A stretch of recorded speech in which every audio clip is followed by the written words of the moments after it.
ভীষণ কঠিন একটা চরিত্র। তারও আগে বলি, কালবেলা আমি পড়েছিলাম খুব সম্ভবত তখন ক্লাস 9-10-এ পড়ি, সেই সময় কালবেলা পড়া।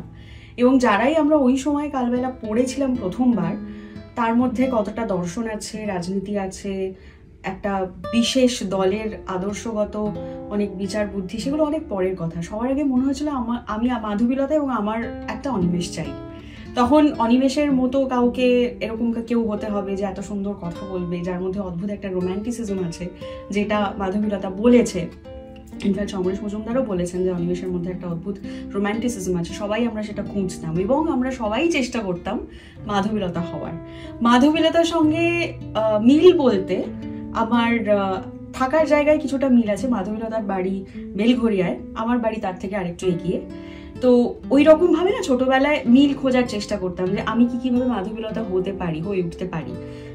মাধবীলতা করার ক্ষেত্রে যেটা আমার সব থেকে বড় চ্যালেঞ্জ মনে হয়েছে, প্রথমত তো অনিমেষের চরিত্রে অনির্বাণ, তার সঙ্গে অভিনয় করা, এটা তো একটা সাংঘাতিক ভয়ের জায়গা, খুব টেনশনের জায়গা।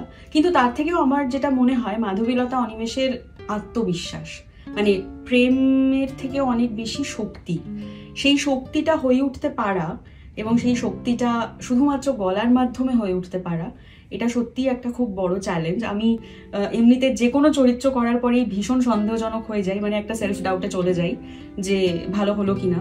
কিন্তু এটার জন্য আমি সত্যিই খুব টেনশনে আছি, কারণ এটা অনিমেষ।